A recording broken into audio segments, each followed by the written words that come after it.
Welcome, welcome. We're so excited to have you here today. Just waiting for folks to trickle in before we get started and looking for Waldo to welcome you all to this workshop. Tracy, you can advance to the next slide. So officially, welcome to the Modeling Greenhouse Gas Emissions for Textiles End of Life Roundtable and discussion. Yeah, before we get started, I want to just take a moment to get grounded on our feet with perhaps a deep breath and some gratitude for the ancestral and unceded lands in which I'm on here in the lands of the Zapotecs and the Mixtecas. Before the Spanish invasion over here in Oaxaca, Mexico, those were the indigenous folks that walked these lands. And I encourage you to do the same acknowledgement if you feel comfortable by putting it into the chat, the lands in which you are on and joining it from today. There is a link called native-land.ca that if you're unfamiliar where the lands are, you can find it through that link. Just feel free to drop it into the chat. And without a further ado, I am passing the baton over to Emily. Thank you, Sarah. And yeah, it's just really great to be gathered in virtual space today. I'm calling in from Coast Salish territory up around Vancouver, and really appreciate that we've got folks actually from across Canada right now. Today, we've got about 90 minutes together, and this is what we plan to cover. In orange is mostly where it's our team talking, it's sharing the research, and in the aqua, we're all talking together. So from now until about 10 after 11, we're setting the context for the research. I'm going to start and then pass it over to Katherine, and she'll be sharing our research outcomes to date, which is really the fodder for the discussion to come. We're going to have a mix of breakout rooms and group discussion for the last hour or so. I do want to point out there's 3 time periods that I highlighted in the program, because these are the periods where it would be great to have your sharpest, most focused attention. So we do encourage you to take breaks, get up, go around. If you do have to take a break, if you could take it during the times that we have kind of an open group conversation, that would be excellent. Now, if you haven't been to a TLC workshop before, we're inviting you to think through some sticky problems along with us. The problem today is how to do greenhouse gas accounting for end-of-life scenarios for textiles. And the best way to tackle this is through collaborative conversation. And we have found that like an essential factor for having the best outcomes of this kind of space is to have some ground rules. So I'll go over these briefly. These are just some tried and true practices in our toolkit that help elicit the best space for collaborative thinking. So owning our experience means trusting your own opinion and that it's worth sharing. There's a lot of diverse interests in this room, and you might be the only person with that insight that you're holding back. We ask you to take care. We'll be doing it as well. Get up, go around, you know where your bathrooms are. Showing up and speaking up. We really love to see your faces. If you're comfortable on video, we invite that. It helps us also speak to you better, gauge interest, but we understand balancing Zoom fatigue. And we really want to hear from you. So please do, if you usually don't speak up, take the opportunity today to do that. We all try to practice suspending critique. There's a lot of different realms of knowledge, no better or worse than another, and we aim to build on and jump off each other's ideas. And that leads into generous listening, giving respect to others' ideas as you'd like for your own. And of course, Chatham House rules. So the private portions of our agenda, which will be the breakout rooms, we won't identify speakers if we quote things said here. There is a recording happening, and so all of the open conversations and the TLC talking will be shared and available publicly on our YouTube after, but we will not be recording or sharing breakout discussions. And lastly, we invite you to trust this process. This is an interim report on some research that we're conducting, and we're not going to solve any global systemic issues in the next 90 minutes, so don't let the potentials and problems get you down. Progress is nonlinear. And this is us just trying to bring all of us together and taking the next step. So could I get a quick reaction, if you have that available to you on your buttons, that you're up for practicing these ground rules while we're in the room here today? I'll give you an example of what that thumbs up looks like on my screen, or you can just turn your video off if that works for you too.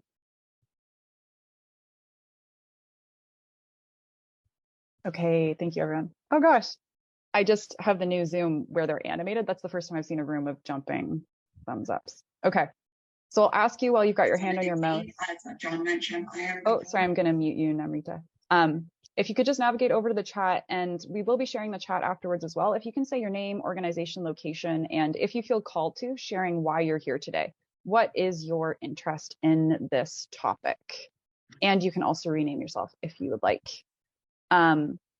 While you're introducing yourself in the chat, please type while I'm talking. I'm going to keep going just to keep us on time. I also want to first say, if we haven't met before, that I'm Emily Miguel. I'm the collaboration and research manager for the TLC, and I'll be setting the context for the day today. So on that note, we invite you to co-investigate with us. Think of questions while we're talking, save them for when we have the group discussion, or type them in the chat and we'll try to circle back to them. So setting the stage for this, who are we and why are we doing this research? Well, the Textile Lab for Circularity is actually itself a collaborative entity. It's a chartered joint venture between a nonprofit, which is the Society Promoting Environmental Conservation, or SPEC, and a certified B Corp, Leverage Lab. We have 3 team members who you're probably the most familiar with who are on this call today. That's myself, already introduced, Tracy Lydiot, our managing director, and Sarah Blankhorn, who opened us up, who represents the Leverage Lab as our collaborative innovation partner and strategist. These are the folks that you usually talk to when you talk with the TLC. And what you might not realize is that we also have behind us our research intern and previous interns before Katherine, expert advisory and governance panels, and also the SPEC executive and board of directors. The vision that's brought all of us together is a thriving circular economy by 2031. It might sound overly ambitious, but it's actually aligned with a lot of strategic priorities that you hear from a regional level all the way up to international corporations. The TLC tries to position ourselves to actually catalyze the changes that are going to be required to make this shift happen. And we do have a theory of change to back this up that was derived from some earlier research that was conducted in the Metro Vancouver region, which we led, where we brought together a couple dozen stakeholders to analyze the issue of textile waste. And we came out with the Unraveling the Problem of Apparel Waste in the Greater Vancouver Area white paper, which quantified the 20,000 tons roughly going to landfill. But that was a few years ago. It's different now. We also did some market research assessing circular economy issues. And the context for the conversation today is our current research project, which I'm going to introduce first by talking about the pillars of our theory of change. So when we quantified the textile waste in the Lower Mainland, we were identifying these 5 leverage points. A leverage point, when you're talking about social innovation, is an area where the smallest actions can have the largest effects. So we're really focused on increasing collaboration, setting a level playing field, educating both within and across sectors, and then sparking investment in circular fiber development. All of this together being fed by and feeding into making circular fashion business models mainstream. The project that we're talking about today hits on all of these, where we're doing open source research that's really targeted at attracting investment and unlocking financing. Specifically, the research that we're doing, that we've been doing since the fall and continuing through to the summer, is around textile recycling. If you haven't already heard about it, we have a larger initiative called the Roadmap to Textile Recycling. And if you haven't seen this graphic, this just maps out the steps that we've undertaken to basically get us to developing a multi-stakeholder action plan towards accessing and scaling textile recycling in Western Canada. This project follows on the heels of a similar one done out east. Fashion Takes Action, who's on our advisory panel, worked over the past several years, first doing a feasibility study on how textile recycling could happen in Eastern Canada, and then actually running a cradle-to-cradle pilot. And this roadmap also is going to kind of dovetail nicely into a new nationwide initiative that Fashion Takes Action is collaborating with many partners on. So we could not be doing this work, nor the research that we're reporting on today, without the support of our sponsors and funders, really notably Kendor Textiles, Mattress Recycling, and Van City, as well as Vancouver Foundation and UBC Sustainability. As importantly as the sponsors and funders who helped us get the research going and spark it are the founding members of our learning group who are following along with the research. The learning group convenes at strategic points as we're doing the research, and participants are actively feeding into and following along with the research. Thank you so much to those of you who are in the room today. We really appreciate you coming into this emergent session. Participants also get, oh, hey, Jean. I'm just muting you. Glad you could join us. Participants also get a customized report at the end of the roadmap that explains how the implications of the research tie into their organization and the stuff they share with us during the research. So how this relates to today is that we've had our first learning group session in the fall, and we're coming up on our next one on March 8th. So if you would like to join the learning group to get the scoop on how this research progresses, there's certainly time. But what we're doing here today is an emergent session. So parallel to the roadmap, we've been conducting an analysis around comparative greenhouse gas emissions for recycling versus landfilling. And we've hit a midpoint in that research where it bears getting some input from this wider community. So today we're just trying to bring together as many stakeholders as possible before wrapping up this current thread. So it is good to note here that at least 50% of the folks on this call aren't actually formally participating in the roadmap, at least not yet. So we've opened up this side research session kind of as the first open sourcing of our results. How this research came to be around the greenhouse gas assessment was through the Sustainability Scholars program with UBC. This is an excellent program, highly recommended to anyone in BC. It's a paid internship with UBC graduate students who work with sustainability partners in industry. We'll share an info package in a resource folder after today. Okay, that is setting the context and the stage for the research. If you have any questions about what the roadmap is, how the TLC got to here, why the TLC is doing this, feel free to type them in the chat.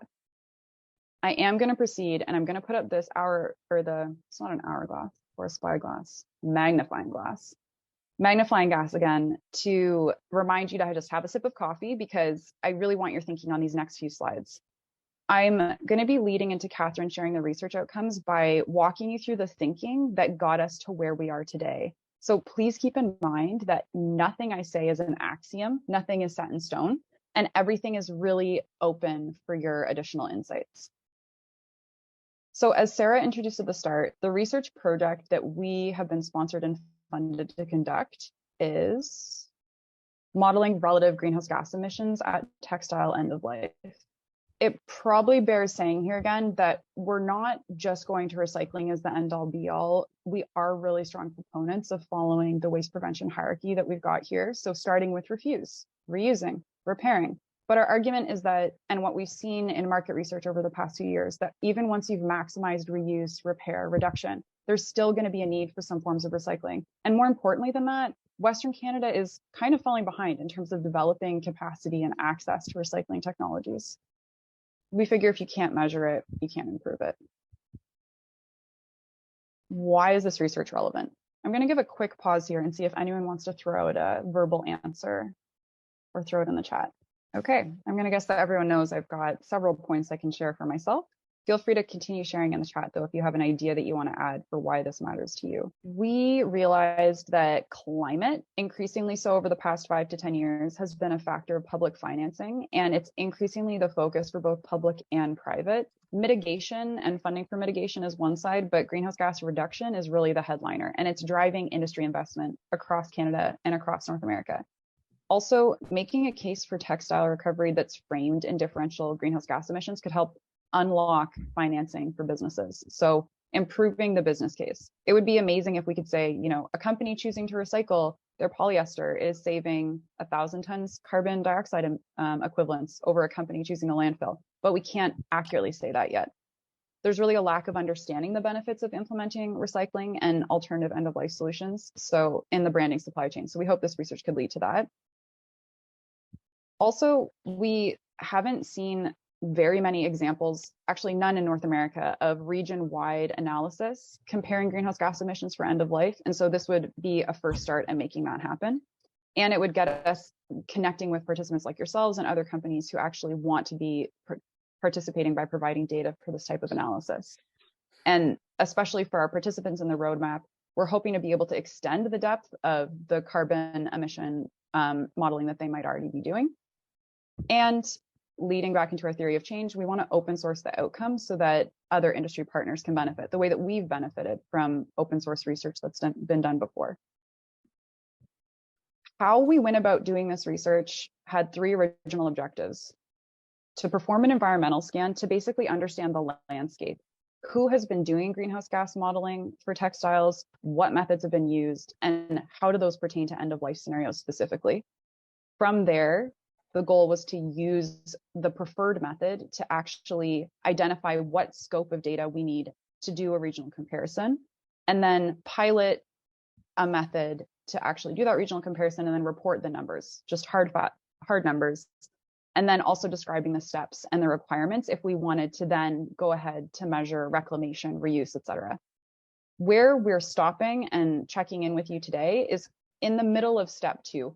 What we've gotten to are a number of challenges in doing this modeling, and that's what we're presenting, the results of our research so far, and then collectively asking the question, where do we go from here? So what we're going to cover today is breaking down the options that exist to assess end-of-life greenhouse gas emission scenarios, what methods are most appropriate for doing this end-of-life analysis, and then what those challenges are. And then we're going to go into breakout rooms to talk about how do we overcome those challenges? Is there data available we don't know about? As you can imagine, audiences for the research include all those who are on this slide, all those who are in this room. And if there's anyone else that you think we're missing in terms of audience, would absolutely love to hear that. I also do want to share that these are the questions that the TLC team is asking and has been asking throughout this. What are the best methods for the purpose of comparing waste streams specifically? Is there enough data available to actually reliably quantify relative emissions? And if not, how do we get that data? Is there also precedent to assess reuse, reclamation, and incineration so that we're not carving a path that has already been walked? The last note I'll make before I pass this off to Katherine is about the limited scope of this research. This is our first kick at the can around greenhouse gas modeling for end of life. So when you're talking about this, there's obviously everything on this slide, every bullet point you could be assessing. We're specifically focused just on post-consumer waste and textile recycling. So that's within the limitations of the research focus that we gave to Katherine. Okay, passing it over to her. Oh, Marika, I see you've got your hand up. Yeah, thank you. If we can go back to the waste hierarchy slide, how are you differentiating? I think the second last one before landfill or disposal was it reclamation? I can't remember. Or recovery, sorry. So what do you mean by recovery? Recovery tends to mean incineration. So energy recovery. Okay, perfect. Okay, waste energy. Thanks. Just wanted to clarify that. Yeah, thanks. And again, what we're doing here is actually not putting forward our personal opinions or our collective organizational opinion about the preferred models, but we're trying to say what is actually happening currently, globally, and then in the region. Yeah, thanks for the clarifying question. And also modeling the raise hand feature. So Katherine, I do want to introduce you properly. Katherine Lay has been an absolute boon to our team. She joined us in the fall. She's a PhD candidate right now at UBC, following a bachelor's and master's in material science engineering. She currently works also as a textile materials engineer with Textiles Technologies, which is a Vancouver-based company that's working on developing tech and solutions for digital health that have applications such as physiotherapy, sports, and defense, where you can sort of track your movements and your exercise through your clothing. Okay, so over to you, Katherine. Okay, thanks, Emily, for the introduction and getting us started with this.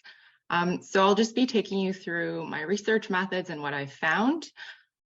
So just to start from the research that's been performed, I'll be going through an overview of the different assessment methods that were reviewed to estimate emissions in end-of-life scenarios, from which I've picked out relevant cases that we'll be looking for in terms of end-of-life for textiles. From there, I'll provide you with just some reference numbers and case examples, and concluding with overall challenges with the modeling, which will then lead us into discussion points, namely what's of highest value to investigate next. So my research review, it basically included an examination of textile and apparel-related peer-reviewed studies. There are a couple of hundred of those that I scanned through, as well as industry reports that specifically compared different end-of-life solutions. So the review identified 5 common scenarios that were compared, and this included reuse or manufacturing, recycling, different kinds, landfilling, incineration with energy recovery, as well as some recovery of usable material in some of the cases. So based on the studies, I then went on to organize the assessment methods. And from this, we can organize them in terms of generalized approaches, then go into ones that have been developed by standards organization for use, followed by specific guidance, tools, and methods, many of which I believe people here today might be familiar with. So with the general approaches, this might be familiar to some, we have life cycle analysis, material flow analysis, and eco-efficiency. And just as a general overview as to what they are, LCA basically involves looking at impacts throughout. You can look at the entire life cycle of a product, process, or service. Material flow analysis, similar thing, but it looks at different states and changes of flow of materials throughout different processes. Doesn't have to be circular, it could be a linear process that you analyze. Eco-efficiency actually combines both economic performance as well as environmental impacts that can be taken from LCA analyses. And here are also just some general metrics and measures that are associated with these approaches. So overall, LCA, as you may know, is the most commonly used across industries and within the context of apparel and textiles, as we found. So LCA, you can make it as detailed as needed, and you can follow the entire life cycle of a product or just look at a specific portion within the full life cycle. In addition to that, there's also an organized ISO standard around it, as well as a lot of associated standards, tools, and guidance that exist in doing this sort of analysis. So in taking you through how we can visualize these methods, with the focus on LCA, we can identify associated standards. So this includes the ISO 14040 series that I think most of you may know already, as well as we thought it'd be important to include the corporate reporting standard from the Greenhouse Gas Protocol, which is connected to LCA, but more organization specific, that we believe this is more relevant to include as well, given upcoming environmental reporting requirements. There are also other environmental footprint related standards that we thought would be important to mention, and they've been identified to be used in the apparel industry, specific to carbon and water footprinting. But overall, LCA and GHG are two that have the most relevancy that we can pull estimates from. So from here, I've outlined specific tools, guidelines, and methods that have been developed from the textile and apparel industry to do emissions calculations, and the colored boxes you see show what I want to highlight. And LCA, you can see the top box. There are many options in terms of software and databases that can be used to do this analysis. Then when we go into the greenhouse gas protocol related ones, it's a mix of guidance and standards, but the ones we've chosen to focus on are the corporate value chain scope 3 reporting standard and the product standard. So these are essentially, you can treat them like subsets of LCA analysis, given that they mainly examine the climate change impact category, which is reported in terms of CO2 emissions. So in addition to the main ones I've highlighted, there are of course other commonly used tools, such as the Higg index and the Made by Fiber benchmark. But in general, these don't cover end-of-life scenarios, mainly just raw materials and manufacturing stages. There's also the product environmental footprint in the EU. So specific to apparel and footwear, there's been a push to implement the methodology that's being specified in this draft document throughout Europe.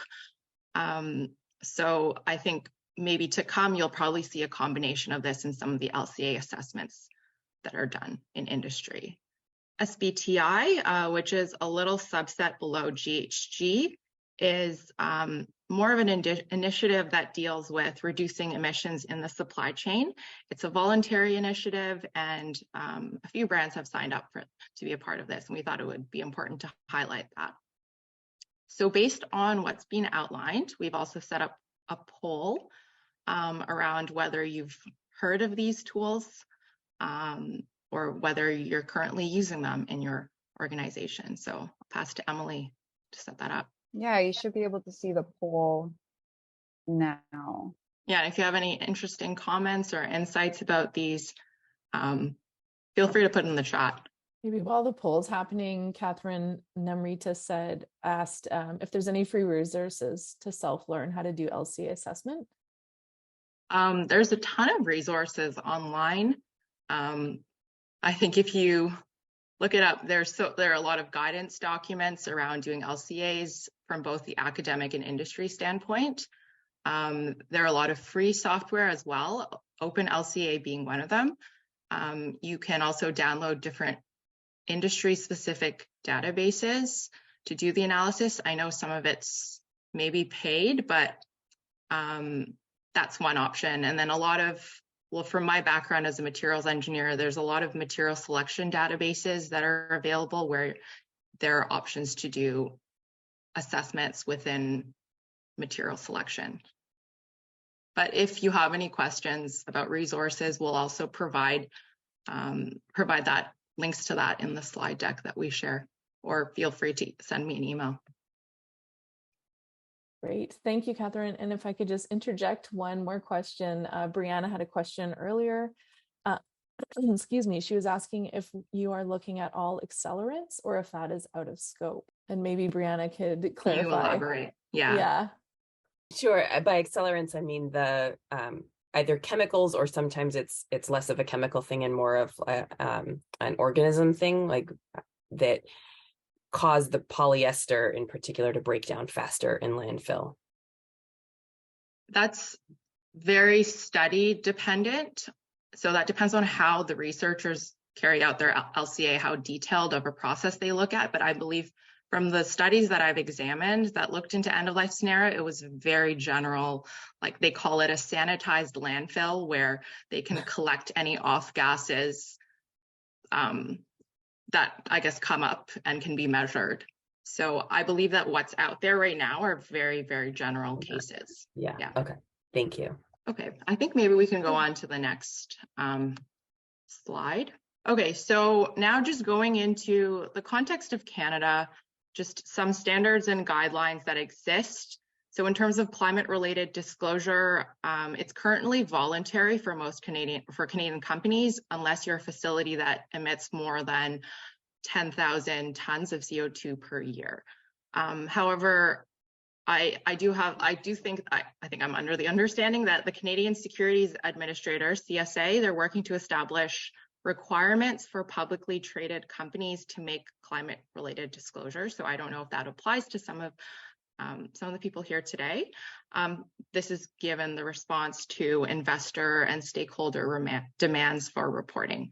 In addition to that, beginning in 2024, just as general reference, the Canadian government is planning to bring in mandatory climate reporting requirements to federally regulated financial institutions such as banks and insurance companies. So I believe they're bracing for that. So based on what's been presented so far, the question you might be asking now is, how can we isolate the processes of interest based on the methods presented in order to model emissions specific to end-of-life management?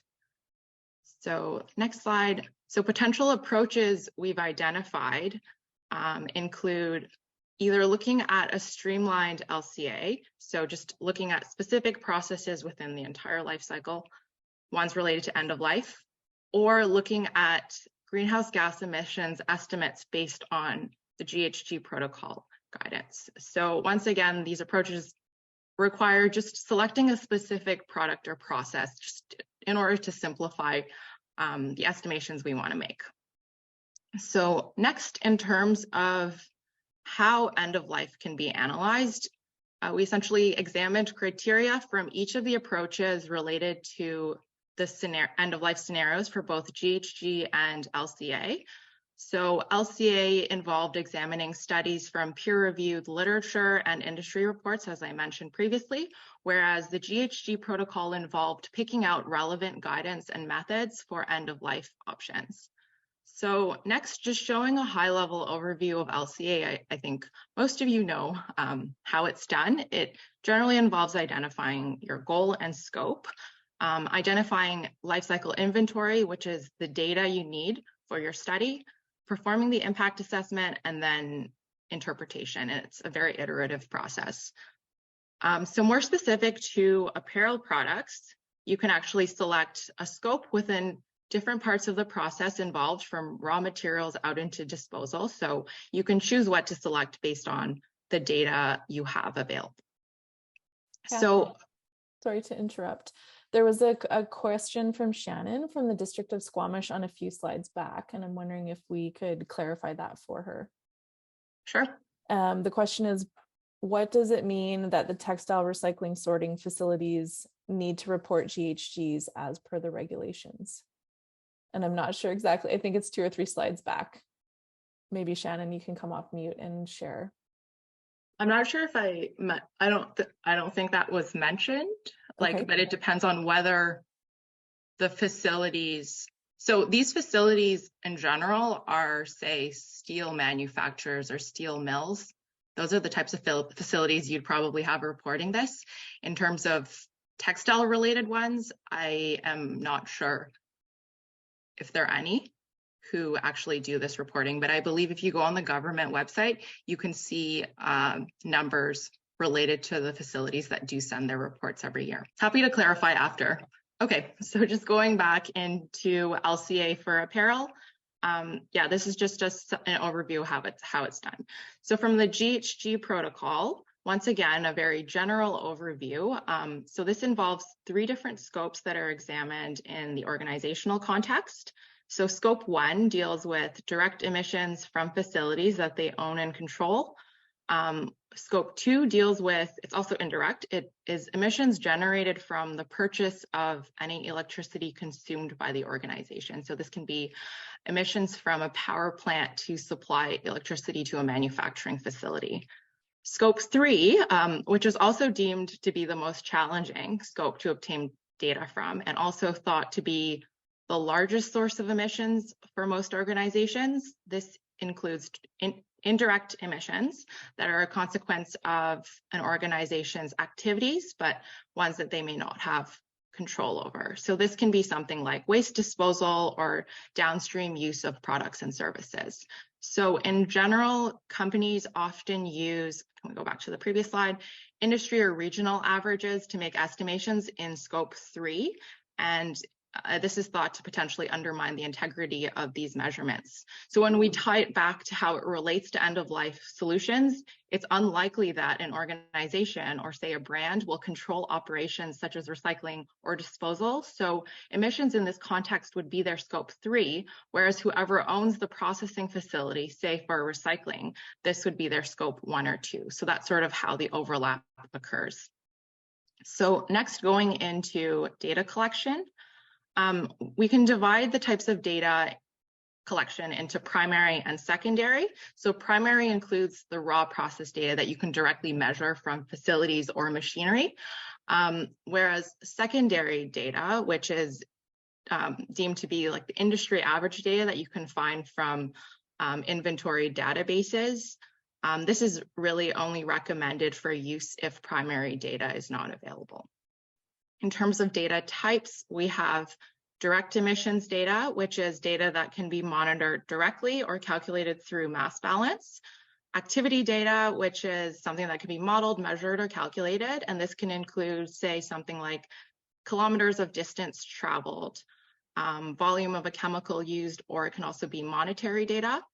We also have emissions factors, which are essentially emissions per unit of activity data. So this is multiplied, and it can be something like millijoules of heat generated per ton of waste, or say an industry specific one, such as kilograms of CO2 emitted per ton of cotton fiber produced.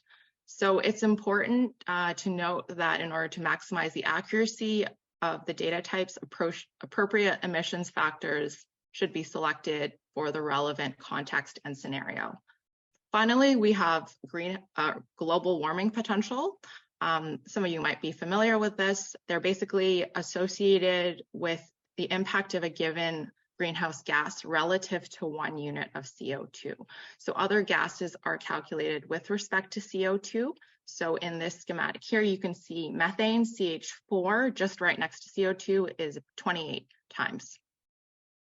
So now going into the next slide, this is what will be provided just as further explanation and examples. So now just going into some case studies.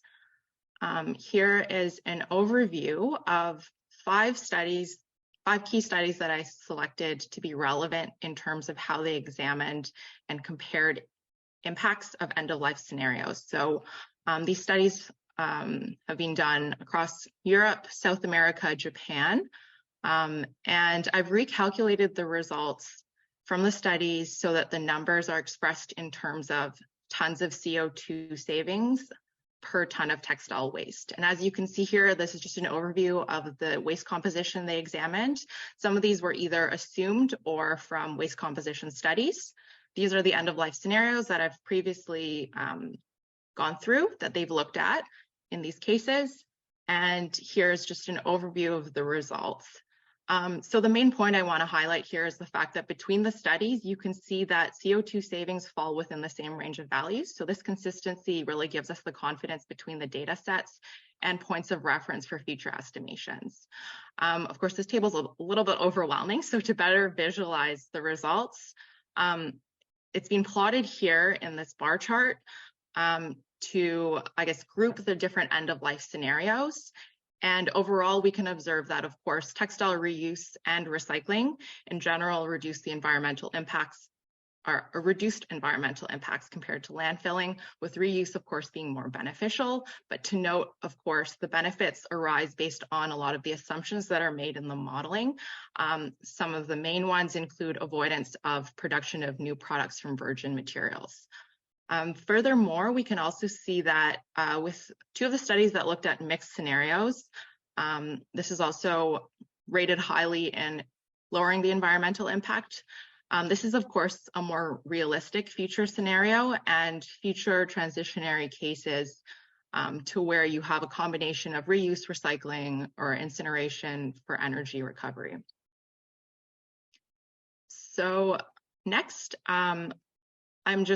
I'd just like to highlight just the level of detail that you can take or get into when you're identifying process streams for LCAs. So here's just an example of a flow chart that was made for one of the studies.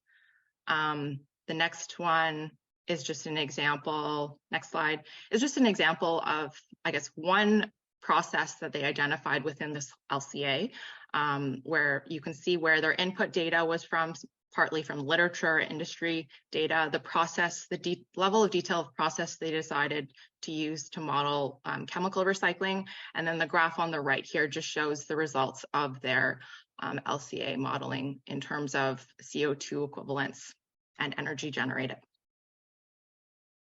So next, in examining specific methods of relevancy in the greenhouse gas protocol, given the overlap that exists between both environmental compliance and sustainability reporting, as well as the forthcoming reporting requirements for sustainability, there are very useful greenhouse gas calculations that can be pulled out of these that are relevant to the context of end-of-life analysis. So as you may recall, for GHG data types, with respect to the protocol, GHG protocol standard, general means of quantification, next slide, can be performed in terms of either direct measurements or calculations, that's just the next animation on this slide, with respect to end-of-life scenarios. So as can be seen, as you can see this, it's a very simplified multiplication factor between values where data is available. And in the context of end-of-life, the types of data we would be looking at or selecting would be likely from facility level data, or more specific in terms of activity or process level, and most specific being product level. So next, going into the context of Scope 3 emissions, there's guidance that exists around upstream and downstream calculations, and they're divided into 15 different categories and are intended to provide companies with a more systematic framework to organize and understand their Scope 3 activities. So I identified 2 key categories relevant to end-of-life solutions, which include Category 5, which are emissions from the treatment of waste generated in operations that can, say, end up in landfill, incineration, or recycling. And category 12, which is a little bit trickier, which includes end-of-life treatment of sold products. So in general, the data for this category is more difficult to track and calculate. So just an overview of how the calculation guidance specifies like how you can do these estimations. As you can see for category 5, there are different types of calculations you can perform depending on what types of data you have available. So the best calculation from this would be supplier specific, if you're able to obtain their scope 1 and 2 emissions from the waste treatment company. Then you go more general into waste type specific, and then averaging, which deals with proportions. So category 12 follows category 5 calculations, but looking at averaging. So this is category 12 is based off of the total mass of sold products and packaging from the point of sale. So I guess just to note, overall, data from this category, it's definitely more difficult to obtain. And I think like this will apply to a lot of cases here of people here today.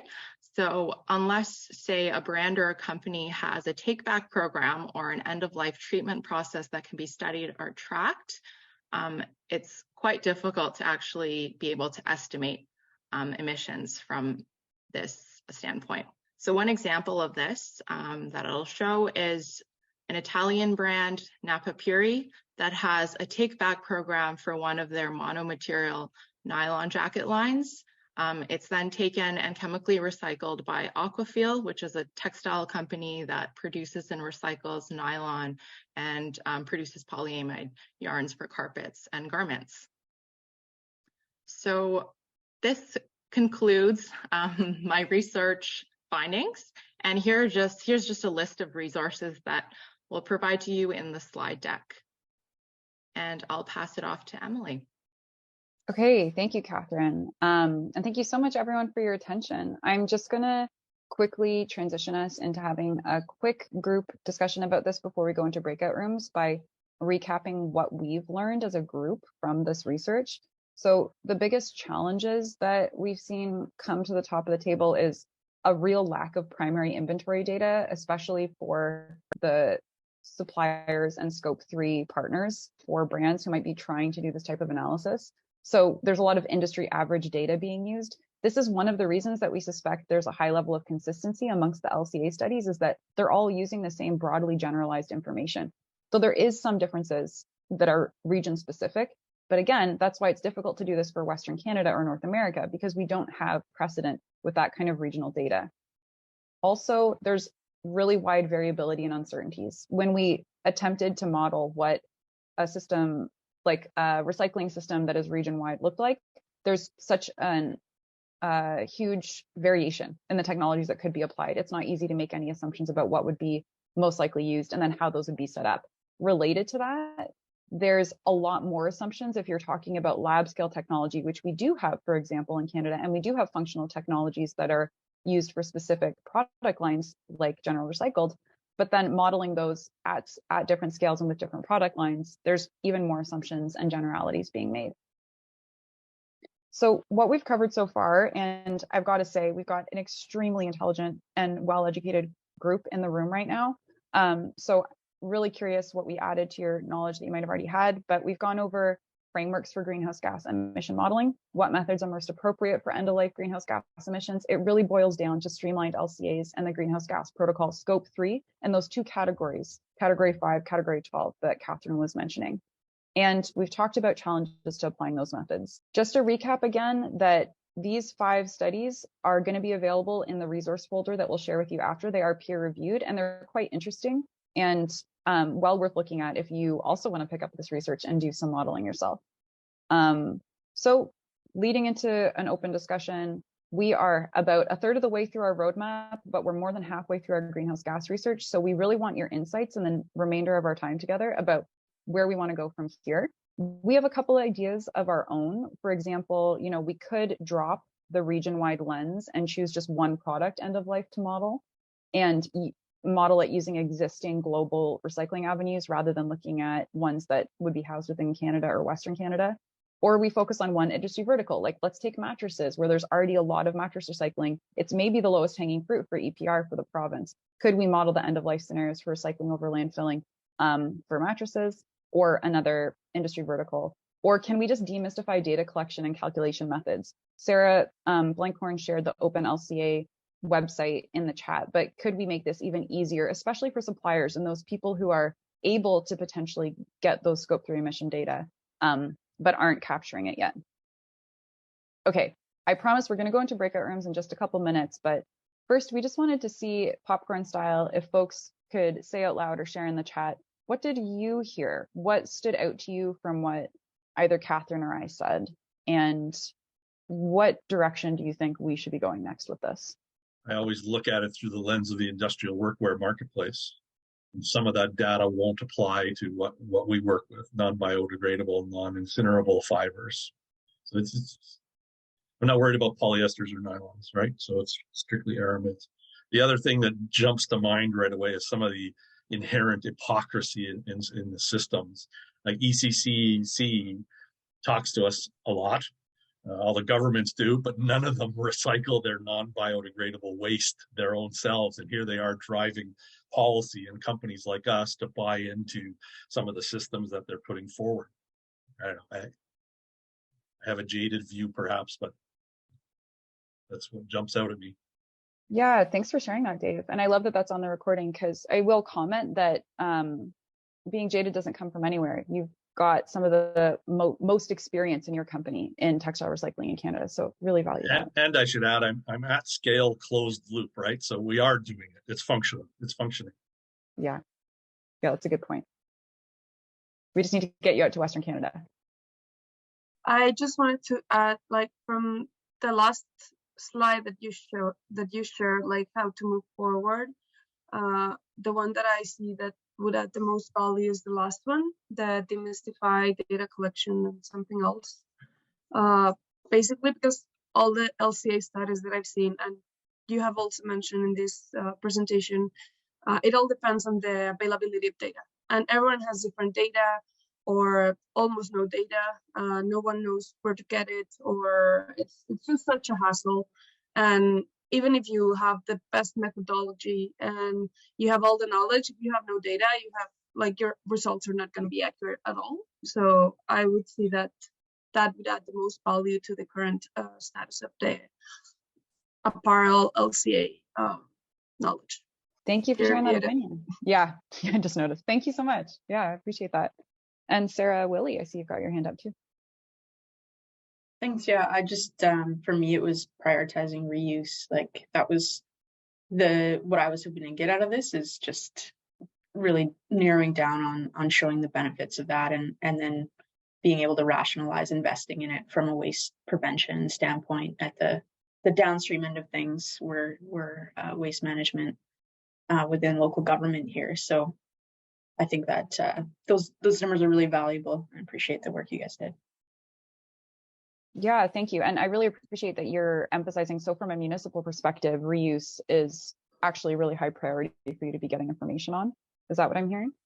Yeah, I mean, we've kind of come as far as we can in terms of recycling and diversion, and people want to see, what's the benefit of the circularity and relating that back to greenhouse gases. I think right off the top, you talked about the political and sort of the zeitgeist that is, and for our board, that's important as well. So while it seems like a big issue, it's certainly only about 5-6% of our waste that's going into landfill.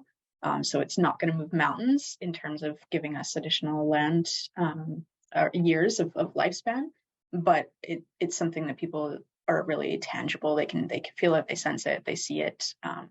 And so investing on a cost per ton basis, reuse is not necessarily going to come out on top. So if we can incorporate those greenhouse gas reductions from the prevention side of those materials not having to be recreated, that'll really bring a strength to our argument. Yeah, thank you. That's really helpful context. And I do want to, before we go into breakout rooms, then just reiterate something that Katherine mentioned, which is that the one correction factor that I'm really interested in exploring with the reuse is the replacement of virgin production, because you can actually see within one of the studies how they modeled 3 different levels of that virgin offset, and you can see how much the emission reduction scales depending on what you assume, if it's 100% down to like 75%. So yeah, definitely avenue for further research. Enrica, last point before we go into breakouts. Sorry, yeah, just more a question for Sarah. When you guys are analyzing the waste streams, are you taking into account the clothing and textiles that's being quote unquote donated, which is largely being shipped overseas and then ending up in somebody else's waste stream, probably a waste stream that doesn't have the same sort of infrastructure as ours does? Is that captured at all? Or because you're saying it's only like 5%, but how much of it is being, going overseas in donations? Yeah, and we have partnerships with some of our main, like Value Village, Salvation Army, as well as some of the smaller companies, and we work with them to provide them with tip fee waivers to accept some of the waste that they receive as a consequence of accepting donations. So, as a first line of defense, we support them in trying to encourage them to dispose of that material locally rather than sending it away.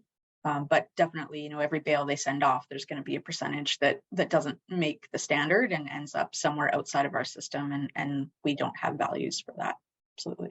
Yeah, so we're not capturing that at all. I don't know if anyone from nonprofits are on the call, but so we're not currently capturing that at all anywhere?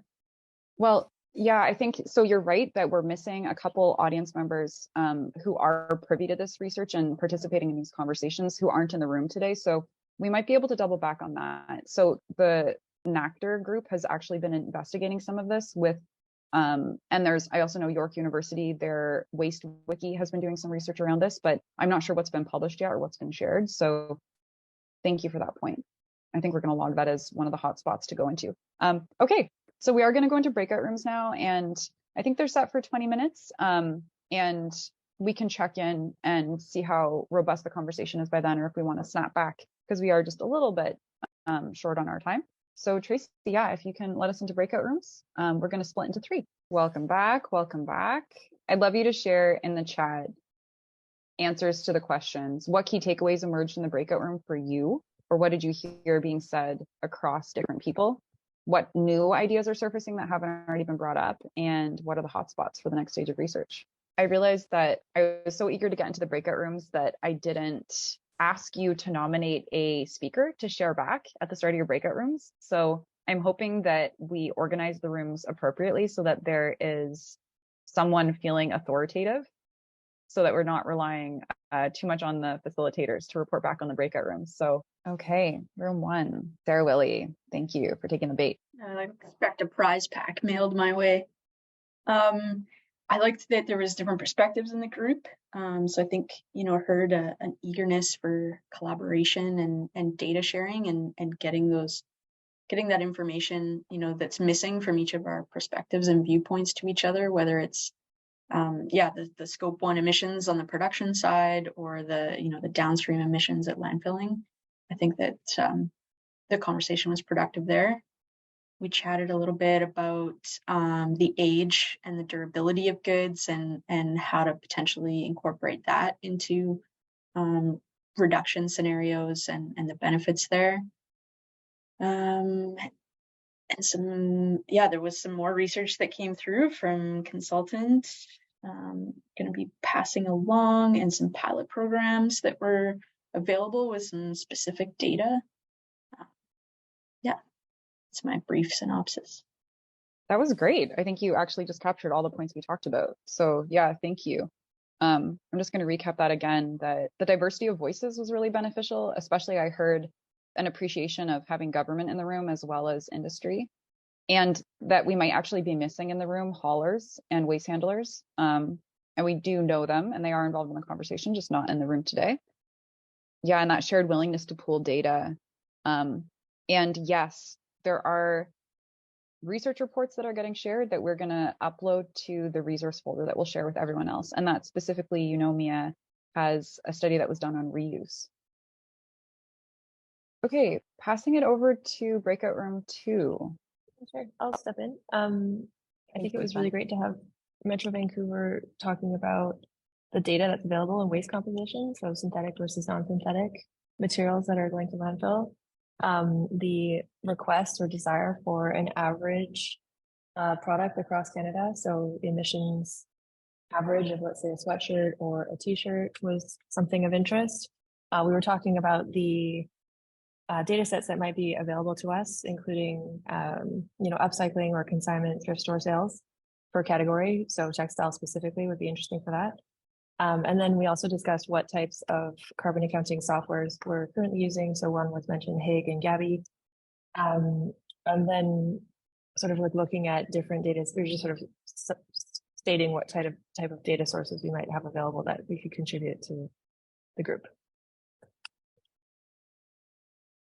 And also not having one, I'd say, like, by not having one standard data input, we're all getting different data outputs. So yeah, that can be a little bit frustrating when comparing across industry. Awesome, Lisa. I think that sums it up. Miriam, muted again. Yeah, thank you for that, Lisa. That's really awesome. And I just want to like kind of yes and to what you were saying at the end, that I always, like, in my 10 years in the waste industry, have been saying that LCA is only appropriate as a snapshot for tracking improvements over time. It's very difficult to do comparative LCAs with any level of accuracy or reliability. And so I think that it's a really monumental challenge, but that the opportunity, if we can get some kind of reliable data set for the story that it tells, is just too huge to not try to overcome those data challenges. So I'm really encouraged by at least starting the group conversation about data sets and where we can get them.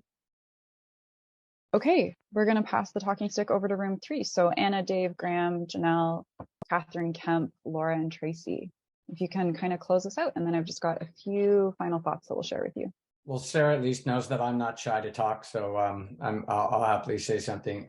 We had a great group. We actually did have people in the recycling space and landfill space and such, which I thought was really important to have those people on the call. And they're taking very practical steps towards addressing the problem. And, we also had some brands and a circularity specialist in it. So I thought we had a really nice mix of people in our group. Part of what we discussed was just the cost associated with trying to create the report, to do the reporting on it. You've got bandwidth in terms of numbers of people that you can allocate to it. And then if you outsource the reporting to someone else, then you've got a cost burden associated with it, which not all companies can necessarily tackle. So it'd be nice to see what levers are potentially in place to get funding to help more companies get access to the resources needed to be able to do that. And then we sort of spoke about the importance of sharing information across companies, across platforms, between individuals, maybe having some kind of resource of people who are looking after it in each company where it's their primary initiative.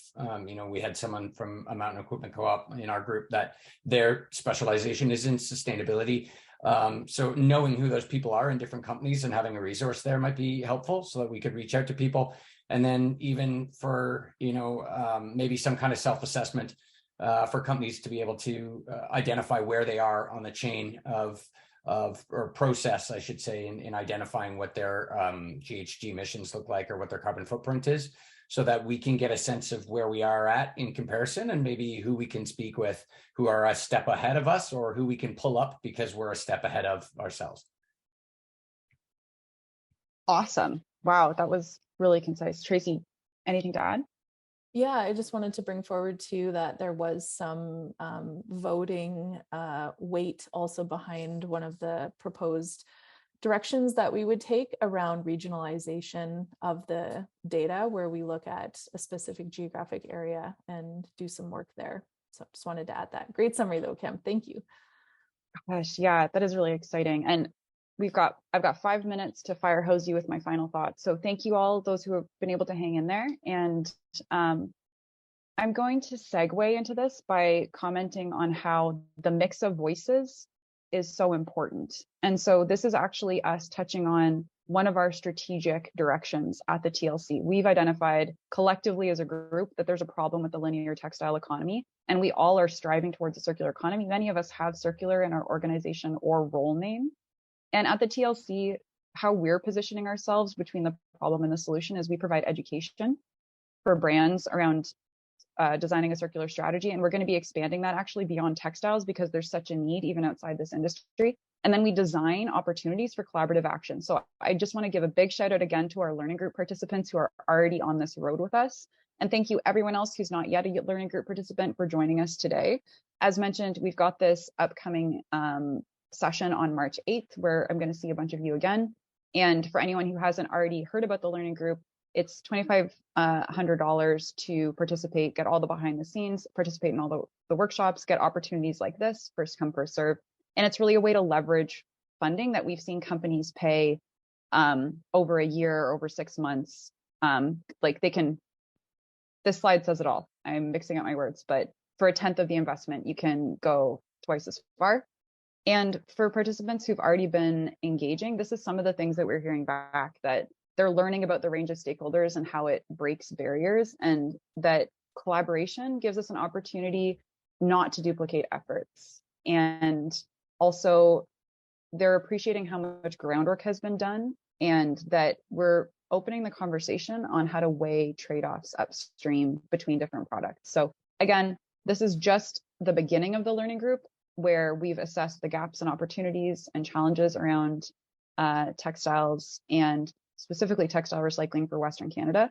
And what's coming up next on March 8th, we're going to be doing a really deep dive into the recycling technology that exists globally, which ones are the most relevant for Western Canada. And we've had to extend our research into relevancy into the Pacific Northwest at large, because obviously there's lots of textiles crossing the border. And then beyond that, we're going to be doing action planning with every stakeholder group and vetting those action roadmaps with individuals. So here's this pile of trash, inviting you to consider it a resource instead of a waste, as we all know. So thank you again so much, everyone. We can let you go 2 minutes early. Feel free to come on video and wave goodbye, or share some final words out loud if you'd like to.